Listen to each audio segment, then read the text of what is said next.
사도행전 1장 6절로 11절의 말씀입니다. 사도행전 1장 6절로 11절의 말씀 한 절씩 교독하시고 마지막 절을 합독하시겠습니다. 그들이 모였을 때에 예수께 여쭈어 이르되 주께서 이스라엘 나라를 회복하심이 이때니까 하니 이르시되 때와 시기는 아버지께서 자기의 권한에 주셨으니 너희가 알 바 아니요 오직 성령이 너희에게 임하시면 너희가 권능을 받고 예루살렘과 온 유대와 사마리아와 땅까지 이르러 내 증인이 되리라 하시니라. 이 말씀을 마치시고 그들이 보는데 올려져 가시니 구름이 그를 가리워 보이지 않게 하더라. 올라가실 때에 제자들이 자세히 하늘을 쳐다보고 있는데 흰옷 입은 두 사람이 그들 곁에 서서 이르되 갈릴리 사람들아 어찌하여 서서 하늘을 쳐다보느냐 너희 가운데서 하늘로 올려주신 이 예수는 하늘로 가심을 본 그대로 오시리라 하였느니라. 아멘. 최근 들어서 거의 매주마다 반복되는 교회발 확진자 감염 보도들로 인해서 여러분 마음 많이 좀 힘드시지요? 세상의 교회를 바라보는 모습들이 예전의 어떤 호불호를 넘어서 집단적인 분노의 감정을 표출하는 것을 볼 때마다 신자로서 위축되는 마음을 금할 길이 없습니다.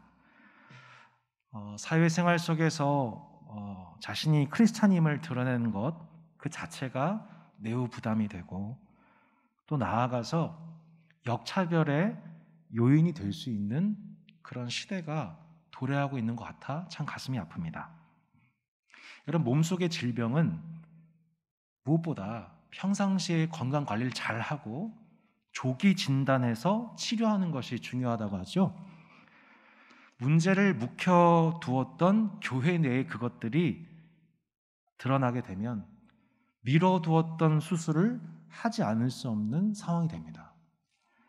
몸의 신호가 반복적으로 왔음에도 불구하고 그것을 무시해버리게 되면 결국 마지막에는 수술을 통해서 치료할 수 있는 가능성만 남게 되는 것이죠. 우리가 매번 느끼고 있었지만 무시했었던 이 교회 내의 질병들은 무엇일까요? 사도행전 강해의 여정 속에 또한 오늘 본문 말씀을 통해 이를 명쾌하게 진단받고 깔끔하게 수술해서 마침내 몸의 건강을 회복하고 건강한 몸으로 세상을 섬길 수 있는 은혜가 있기를 축복합니다. 방금 읽은 6절 말씀을 한번 다시 보십시오. 이렇게 나와 있죠. 그들이 모였을 때에 예수께 여쭈어 이르되 주께서 이스라엘 나라를 회복하심이 이때니까. 여러분, 오늘 본문은 예수님께서 부활하신 후에 40일 동안 자신의 부활체를 제자들에게 증거하시고 하나님 나라 일들을 설명하시면서 마침내 하늘로 돌아감, 이걸 뭐라고 합니까? 승천이라고 하죠. 이 승천하시던 날, 매우 중요한 이 날에 있었던 일입니다. 예수님께서 제자들을 두고 승천하시는 이유는 무엇일까요? 지난 본문에서 언급했듯이 제자들이 몇 날이 지나지 않아 받게 될 성령을 아버지께로부터 받으신 승천하신 예수님이 받아 그 성령을 만민에게 부어주시기 위하여 우리 예수님은 승천하셔야 했습니다. 이렇게 40일 동안 하나님 나라에 관한 일들을 배운 제자들이 예수님의 승천을 앞두고 예수님께 이렇게 질문을 했습니다. 뭐라고 질문했나요? 주께서 이스라엘 나라를 회복하심이 이때입니까? 자, 제자들이 이 질문을 예수님께 마지막으로 질문을 던진 이유가 무엇입니까? 당시 로마의 지배를 받고 있었던 이스라엘 민족의 염원은 무엇이었습니까?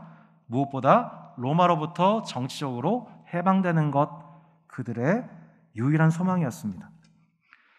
복음서에서 예수님께서 하나님 나라 가까이 왔다, 때가 찼으니 회개하고 복음을 믿어라 라고 외치셨을 때에 이 반응했던 제자들은 어쩌면 처음부터 하나님 나라를 이해한 게 아니고 이 정치적 해방을 이룰 지도자로서 예수님을 따랐을 가능성이 매우 높습니다. 3년 동안 예수님이 하나님 나라를 가르치셨죠? 40일 동안 하나님 나라 특강을 또 하셨어요. 근데 제자들이 뭐라고 질문해요? 그래요, 주님. 그럼 그래요. 이제 그럼 이스라엘 나라를 회복할 때가 된 거죠? 이제 예수님 그 일을 하실 거죠? 제자들의 인식하는 수준이 이에 머물러 있었던 것입니다. 여전히 그들은 예수님을 자신의 민족을 구원해줄 정치적 메시아로서 인식했던 거예요. 애굽에서 매여있던 이스라엘 백성들을 구원했던 모세나 이스라엘 나라를 이 전성기를 이끌었던 다윗과 같은 성군이 마침내 우리에게 온다고 했는데 그 예수 당신이 그분 맞지요? 지금 여전히 예수님을 하나님 나라의 왕으로, 주인으로, 구세주로 바라보고 있는 것이 아니라 여전히 예수님을 뭐로 보고 있어요? 네, 정치 지도자, 우리를 회복시킬 그런 멋진 지도자로 생각했던 것입니다. 역설적으로 생각해 보세요. 예수님은 이렇게 답답한, 이렇게 무지한 제자들의 연약함에도 불구하고 그들에게 3년 동안 하나님 나라를 가르치시고 깨닫지 못하자 또 40일 동안 가르치시고, 그런데 여전히 깨닫지 못하고 있죠? 그럼에도 불구하고 우리 예수님은 그들에게 하나님 나라가 무엇인지를 깨닫게 하게 하여 우리 예수님은 끊임없이 쉬지 않고 복음을, 하나님 나라를 가르치고 전파하셨던 것입니다. 복음서의 기록을 한번 생각해 볼까요? 요한과 야고보의 어머니 치맛바람을 일으키면서 예수님께 이렇게 부정청탁했습니다. 당신의 나라에서 내 두 아들을 한 사람은 우편에, 한 사람은 좌편에 앉혀주세요. 한마디로 그 어머니도 예수님을 뭐로 생각했던 거예요? 정치적 회복을 이룰 메시아로 생각했던 것이죠. 예수님께서 예루살렘 입성하셔서 죽음의 잔을 기다리고 계시는 그 순간까지 제자들은 서로가 서로를 바라보면서 시기하고 서로 경쟁하고 누가 우리 중에 제일 크냐? 베드로냐, 야고보냐, 요한이냐? 여전히 예수님의 일을 이해하지 못하고 서로 싸우고 있었습니다. 놀라운 것은 예수님 부활 이후에도 그들은 여전히 예수님과 그분이 말씀하신 하나님 나라를 전혀 깨닫지 못하고 있었다는 거예요. 이게 참 오늘 본문의 놀라운 부분입니다. 때로는 우리가 교회에서도 보면 10년, 20년, 30년 신앙생활을 하고 제자 훈련도 받았고 교회도 봉사 열심히 하는데 여전히 예수님의 십자가의 사건의 의미와 부활의 의미를 알지 못하고 하나님 나라의 모습을 따라가지 못하고 여전히 세상을 닮아있는 모습으로 살아갑니다. 그 모습 보면서, 그런 본인의 모습 보면서 우리가 죄책감 품기도 하고 또 그런 상대방 보면서 욕하기도 하고 비판하기도 하고 그런 교회 모습 보면서 우리가 질타하기도 하는, 사실은 이 모습이 우리의 모습인 거죠. 놀랍게도 더 놀라운 것은 이것은 1세기의 제자들의 모습만이 아니었습니다. 지난 2000년 동안 교회사 속에서 계속 반복되어 오던, 예수님은 진짜고 예수님이 전파한 하나님 나라도 진짜인데 이거를 바라보고 있는 우리가 세속적이어서 여전히 그 복음을 이해하지 못하고 있는 교회의 모습은 교회사 속에서 계속 반복되었습니다. 이 헤아려 새 것이 없다는 거예요. 대표적인 게 뭐예요? 십자군 전쟁이잖아요. 예루살렘 지역을 소유하고 있던 이슬람 교도들로부터 우리가 성지를 회복해야 된다. 이 땅은 하나님의 땅이다. 그러니까 이 교도들을 죽여도 상관없어 라고 당시 교황청에서 그렇게 설교를 했던 거예요. 그 결과가 뭐죠? 피비린내 나는 싸움이었습니다. 전쟁이었어요. 돌이킬 수 없는 상처를 이슬람인들에게 주었습니다. 심지어 이슬람인들에게만 상처 준 것만이 아니고 나중에는 기독인들끼리 서로 싸워가지고 이권 다툼을 했습니다. 서로 죽였습니다. 결국 그 전쟁은 하나님의 뜻이 아닌, 하나님의 뜻을 빙자한 자신들의 탐욕을 위한 것이었고, 전쟁을 지지했던 성경 해석은 마귀적 해석이었다는 것이 이미 교회사 속에 드러났습니다. 그런데 놀랍게도 지금도 이 성경을 근거로 하여서 이스라엘과 예루살렘의 정치적 회복을 얘기하는 많은 그리스도인들이 있습니다. 혹시 유튜브에서 그런 거 보셨나요? 예루살렘, 이스라엘의 회복 지금도 역사하고 계십니다. 여러분, 이런 정치적인 해석을 담은 성경 해석이 이루어질수록 팔레스타인 땅을 둘러싼 전쟁과 살육의 역사는 피차 원수가 되는 역사는 그쳐지지가 않습니다. 당시 제자들을 비롯해서 유대인들이 꿈꾸고 있던 세계관은 이사야서 2장 2절로 3절을 말씀해 보면 유대인들의 관점, 세계관이 나타나 있습니다. 한번 보세요. 말리래 여호와의 전의 산이 모든 산 꼭대기에 굳게 설 것이요 모든 작은 산 위에 뛰어나리니 만방이 그리로 몰려들 것이라. 많은 백성이 가며 이르기를 오라 우리가 여호와의 산에 오르며 야곱의 하나님의 전에 이르자. 그가 그의 길을 우리에게 가르치실 것이라. 우리가 그 길로 행하리라 하리니 이는 율법이 시온에서 나올 것이요 여호와의 말씀이 뭐라 나왔어요? 예루살렘으로부터 나올 것입니다. 이스라엘이 우상 숭배로 인해서 바벨론의 포로가 되었어요. 근데 이 시기를 앞두고 포로기를 앞두고 이사야를 비롯한 많은 선지자들이 바벨론 포로기 이후에 이스라엘이 이와 같이 회복될 것이다 라고 예언을 했습니다. 뭐예요? 말일에 여호와의 날에 세계 열방 백성들이 예루살렘으로 모여 함께 여호와의 도 말씀을 배우는 시온 백성이 되는 날이 올 것이다. 이것이 이스라엘 중심, 유대 중심의 민족 사관이었어요. 이 민족 사관을 가지고 말씀을 해석하고 위로를 받았습니다. 그런데 여러분, 이 말씀의 성취가 어디서 어떻게 일어나는가를 우리가 주목해야 됩니다. 이 말씀이 신약에서 어떻게 성취되냐면 열방이, 자 보세요. 이거 집중해 주셔야 됩니다. 열방이 예루살렘으로 모이는 방식이 아니라 오히려 이스라엘이 열방에 흩어지는 방식으로 이 말씀이 성취가 됩니다. 그 말씀이 사도행전 1장 8절이에요. 오직 성령이 너에게 임하시면 너희가 권능을 받고 예루살렘과 온 유대와 사마리아와 땅끝까지 이르러 내 증인이 되리라 하시니라. 사도행전 1장 8절 말씀은 사도행전 28장의 요약입니다. 보세요.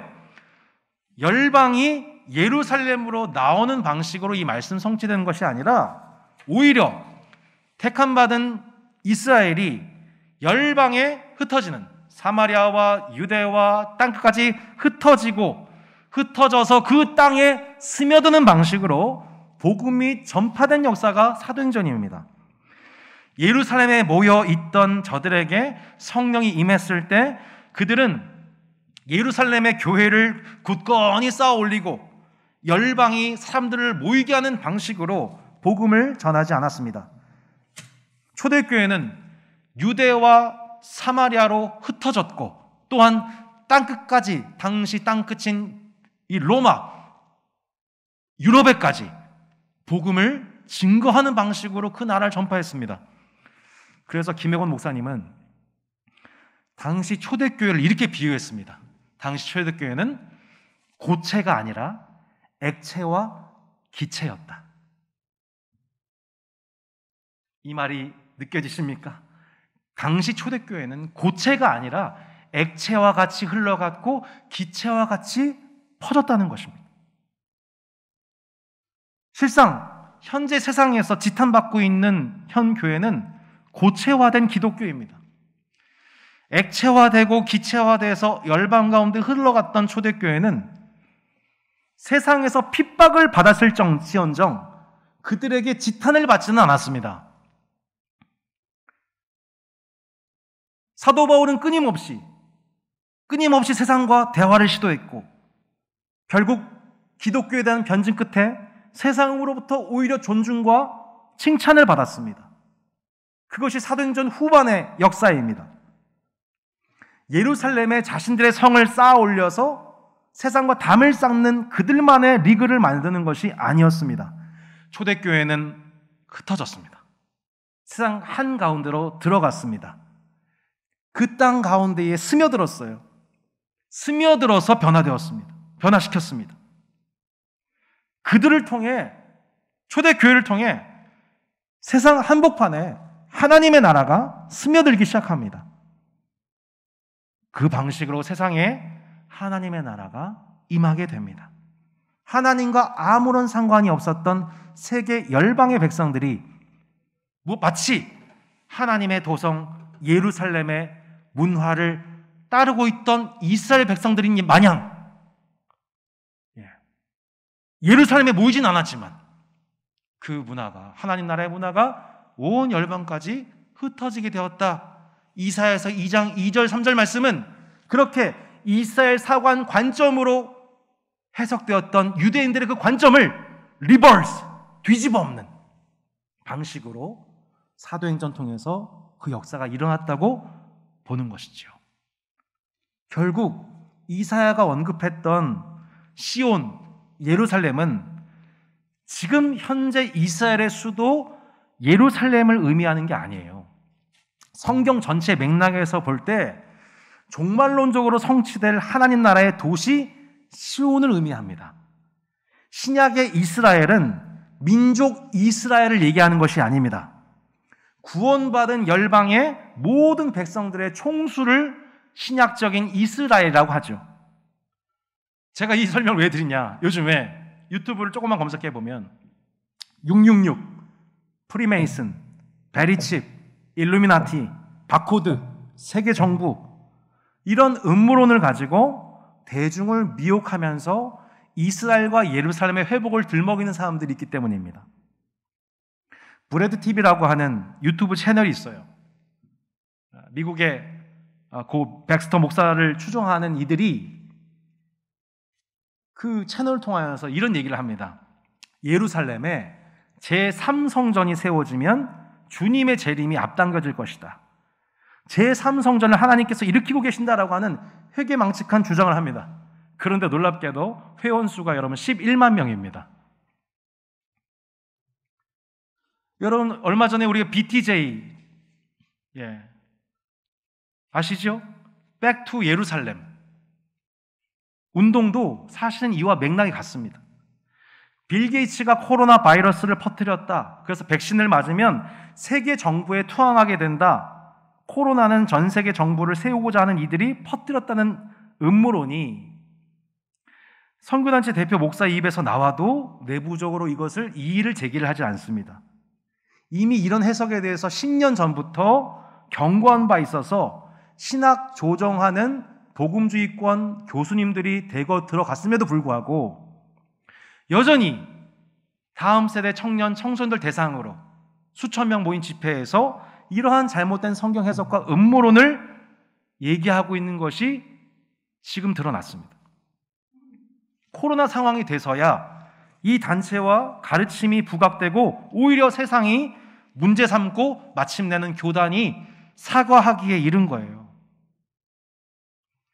코로나 시대 전이나 후나 한국 교회나 세계 교회나 고질적인 질병이 있습니다.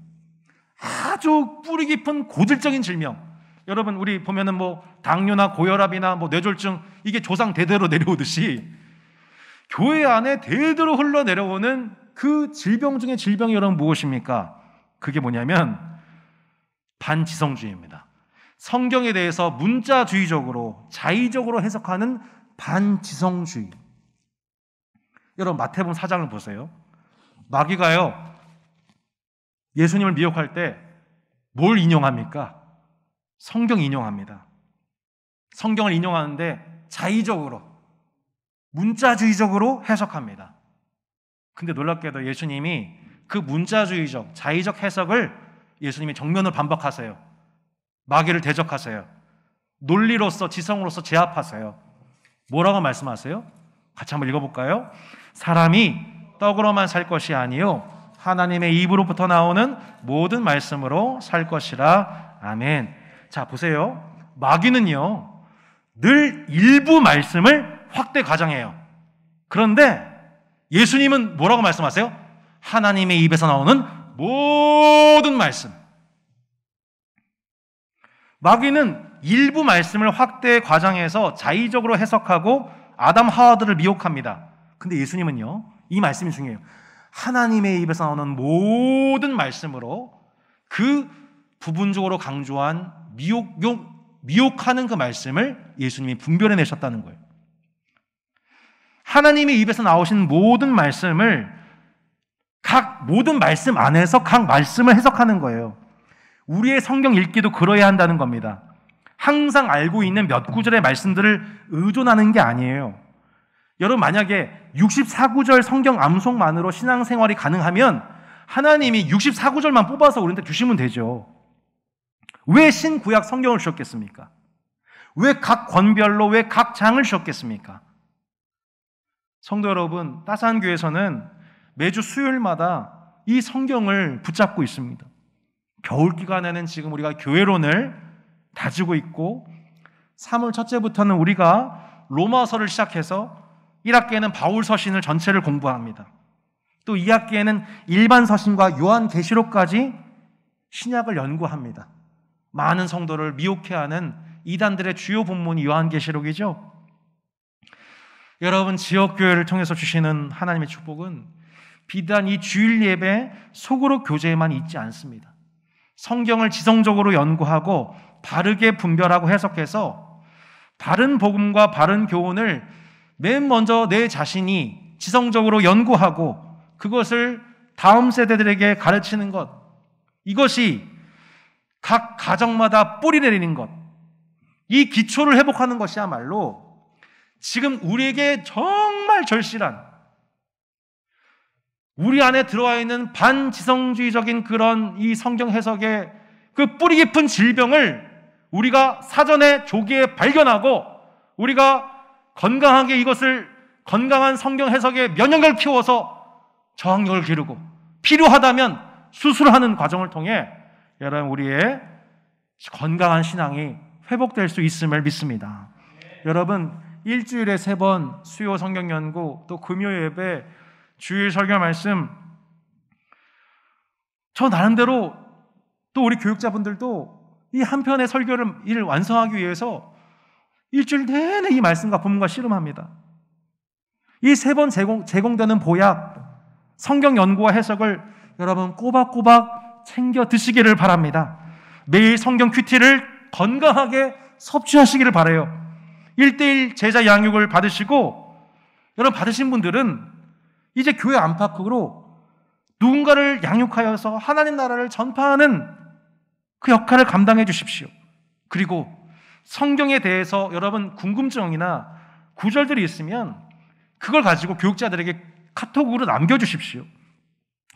유튜브 알고리즘에 의해서 솔깃한 성경 해석 영상들에 우리가 너무 쉽게 노출될 수 있다 보니 이런 분별하기 어려운 경우에는 그때그때마다 교육자에게 보고해 주셔서 분별하고 그 영상을 취급하시기를 바랍니다.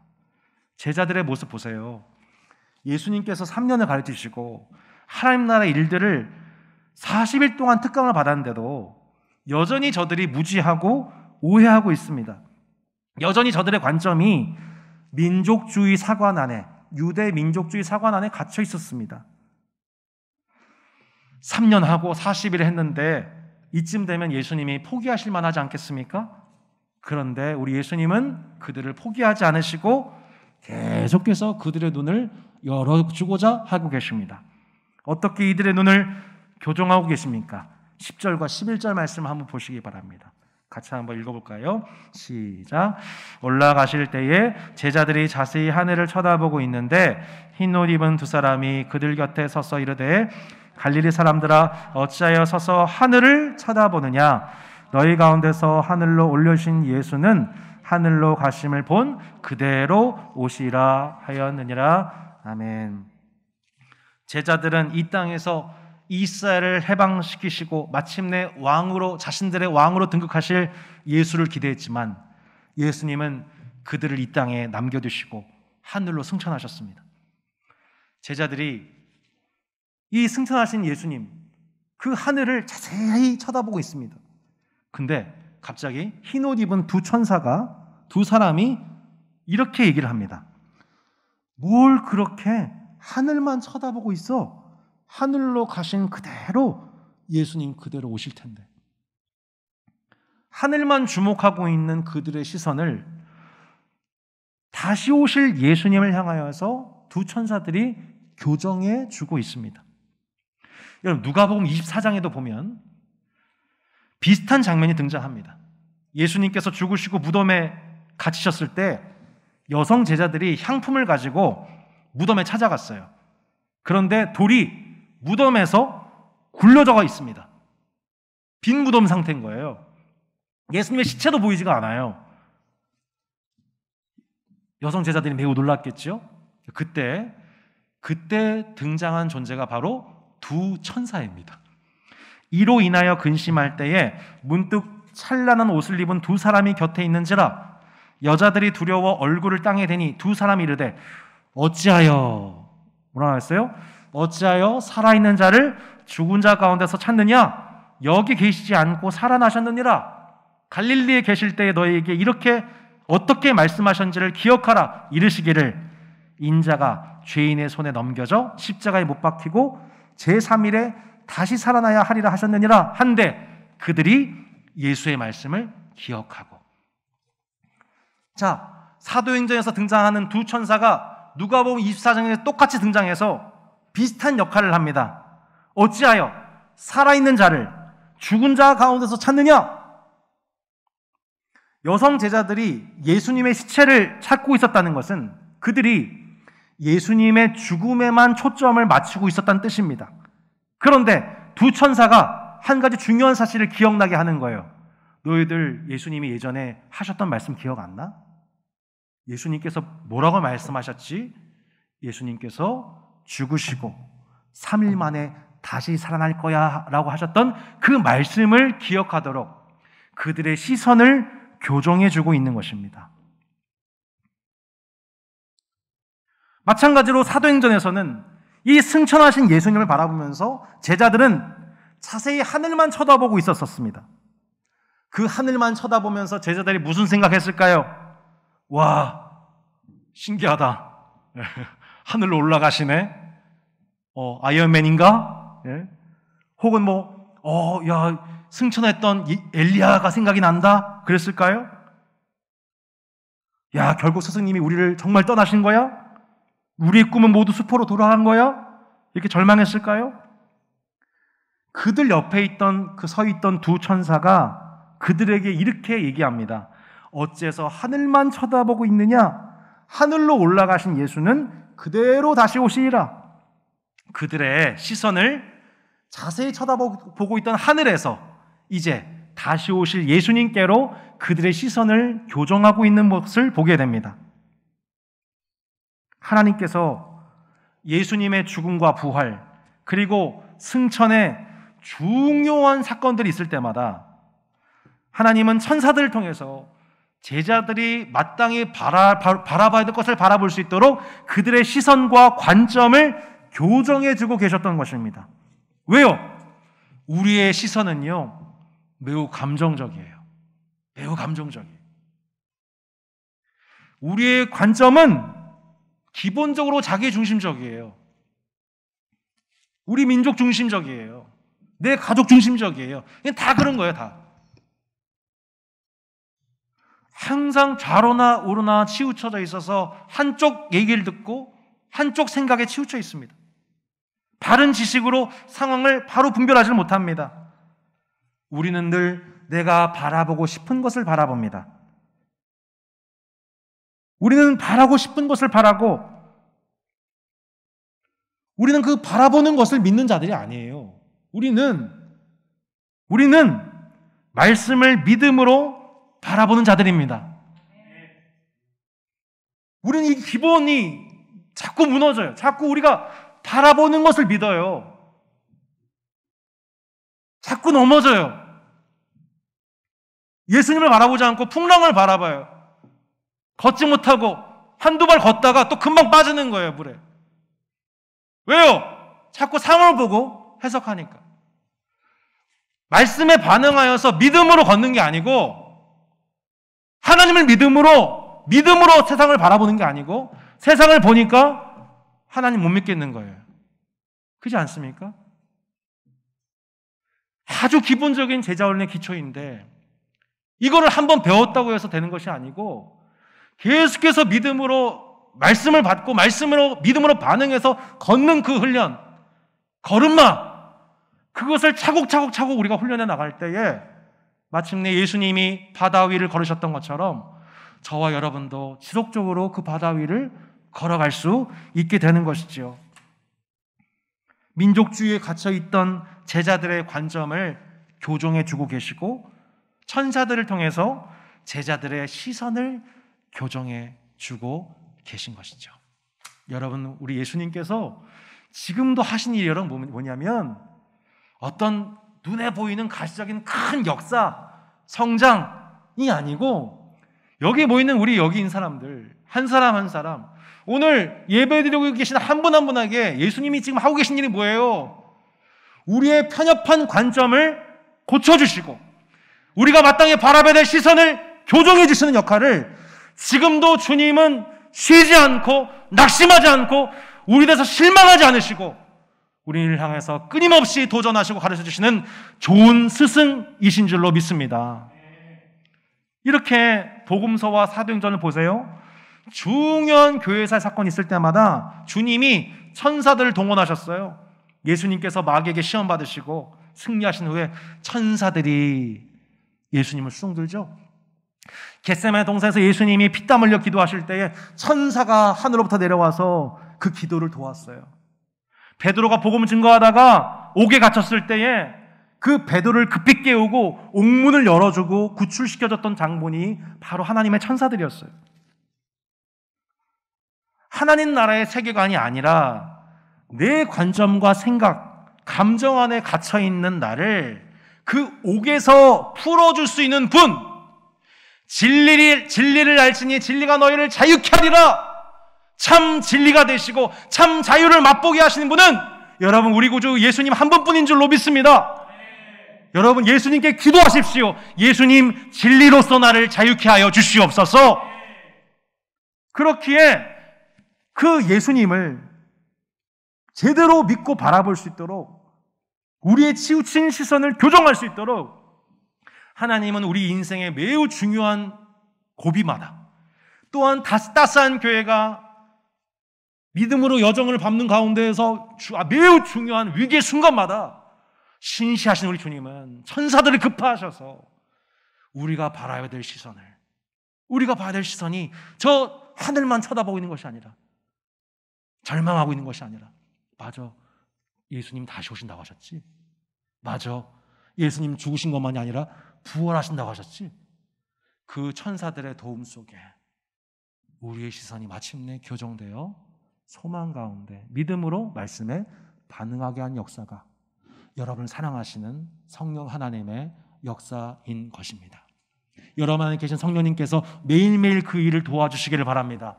우리의 관점과 시선을 고쳐주시는 은혜가 여러분 매일 삶 가운데에 또한 평생 가운데 함께 하실 것을 믿습니다. 이렇게 우리의 관점이 제자들의 그것처럼 우로나 좌로나 치우치지 않고 우리의 시선이 마땅히 주목해야 될 것과 주목하지 말아야 될 것을 분별하는 지혜와 능력이 여러분 우리한테 없어요. 우리한테 없어요. 여러분 인정하시길 바랍니다. 이거 없어요. 우리한테 이거 없다는 거 빨리 인정해야 돼요. 내 관점은 늘 치우쳐 있고 내 시선은 늘 엇나가 있다는 거. 주님 제가 영적인 맹인이에요. 영적인 소경이에요. 제가 눈앞에 보이는 것만 보고 판단해요. 늘 저 그래요. 저 외모로 판단해요. 목회자인 저도 그래요. 맨날 하나님 혼내세요. 왜 이렇게 사람 외모로 바라보냐? 왜 외모로 판단하냐? 왜 한쪽 얘기만 듣냐? 우리의 관점과 시선이 그렇게 마귀에 의해서 자꾸 눈앞에 보이는 것만 믿도록 마귀가 던져준 떡밥만 먹도록 그거 물도록 한쪽 얘기만 듣도록 한쪽에 치우치도록 지금 이게 우리 민족 가운데 일어나고 있는 역사입니다. 지금 마귀의 역사에 의해서 여러분 우리가 얼마나 우리 생각과 마음이 분열되어 있습니까? 한쪽만 바라봅니다. 편향되어 있어요. 사실과 관련 없이 팩트에 관련 없이 내가 원하는 대로 내 성향대로 내가 말하고 싶은 대로 내가 믿고 싶은 대로. 유튜브는 여러분이 보고 싶어하고 나를 지지해 주길 바라는 그 영상 알고리즘에 의해서 계속 떡밥들을 던져줍니다. 내가 보고 싶은 것만 볼 수 있도록, 내가 보는 것에 믿고 살도록. 세상은 그렇게 계속해서 성도를 유인하고 미혹하고 관계를 부리고 있는 것이죠. 여러분, 누가 이 욕문에서, 누가 이 미혹에서, 이 혼란에서 누가 우리를 건져줄 수 있어요? 여러분, 하늘에 계신 하나님 외에는, 진리 되신 예수님 외에는, 우리 가운데 허락하신 성령님 외에는 우리를 이 지옥의 옥문에서 건져 올릴 자가 없는 거예요. 여러분, 예수님을 통해, 성령님을 통해 여러분 우리의 시선과 관점이 교정되고 수술되는 과정 중에 있다는 것을 믿고 영적인 건강을 회복하는 각 개별 성도와 여러분 우리 따스한 교회와 한국교회 되기를 주 예수 이름으로 축원합니다. 그분의 관점과 시선으로 이 땅을 살아가도록 예수님이 성령을 우리에게 승천하셔서 보내주고 싶어서 그 성령을 보내주셔야만, 우리가 그 성령을 받아야만 예수의 관점과 예수의 시선으로 이 땅을 살아갈 수 있기 때문에 우리 예수님 승천하셔서 몇 날이 못되어 성령의 세례를 제자들에게 허락해 주셨던 것이죠. 그분의 관점과 시선을 가지고 이 세상을 바라보고 영혼을 바라보고 섬길 수 있도록 세계와 만사를 판단하시는 그분의 관점과 시선으로 살아가는 당신의 제자들을 이 땅에 심으시기 위하여 3년, 우리 예수님은 3년 12명만 3년을 애지중지하시면서 남성 제자 12명, 여성 제자 소수, 그리고 또 40일. 예수님은 교회 성장적으로 봤을 때 크게 큰 일을 하신 분이 아니에요. 그 한 사람 한 사람, 그 한 사람 한 사람에게 하나님 나라가 무엇인지를 가르치시고 깨닫기 위해서 죽으시고 부활하시고 40일 동안 또 가르치시고 승천 직전까지 성공의 열매를 거두지 못하시고 여전히 자기 관점에 매여 있고 여전히 자기 시선을 의지하고 있는 그 연약한 제자들 향해서 주님은 포기하지 않고 제자 한 사람 한 사람을 길러내셨던 겁니다. 여러분, 지금도 예수님이 그렇게 세상 끝날까지 저와 여러분과 함께하고 계세요. 지금도 여러분, 예수님이 한국교회와 함께하고 계세요. 이것이 우리의 희망이죠. 이런 연약한 제자들과 함께하신 예수님이 우리와 함께하시는 것. 때로는 내가 그래도 신앙생활 이렇게 오래 했는데 내가 이거밖에 안 되나?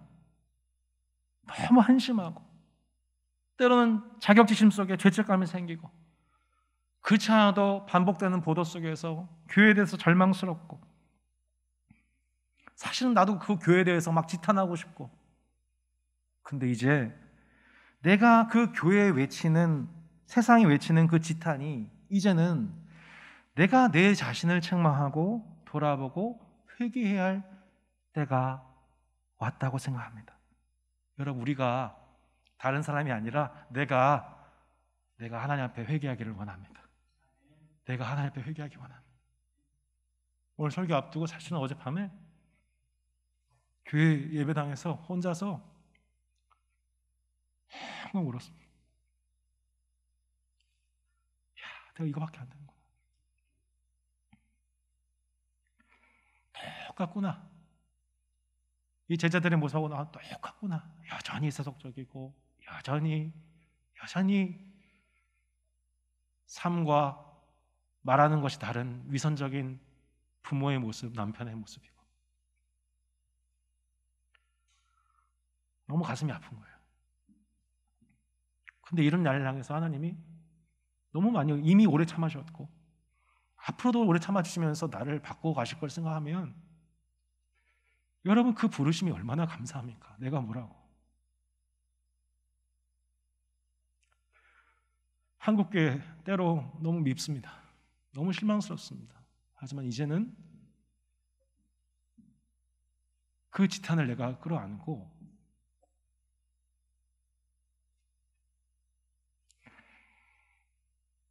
우리가 하나님 앞에 반복적으로 범해왔던 교회사적으로 범해왔던 우리의 그 고질적인 그 반지성주의적 죄악과 실수들을 이제는 반복하지 않도록 세수를 세 부대에 담는 교회로서 우리가 한 사람 한 사람이 회개하고 준비될 수 있다면 더 이제 교회는 세상에 지탄받는 모습이 아니라 때로 진리를 말하여서 우리가 핍박을 받을지언정 순교를 당할지언정 언젠가 다시 세상에 존경과 존중을 얻게 되는 고체가 아니라 기체와 액체의 방식으로 이 땅에 흐르고 산화되어 이 땅이 변화되고 이 땅이 하나님의 나라가 되는 그 방식으로 하나님의 리버스, 하나님의 역전하신 하나님의 나라가 지금도 이 땅 가운데에 역사하고 있음을 우리가 믿음으로 고백하고 반응할 수 있는 저와 여러분 되기를 주 예수 이름으로 축복합니다.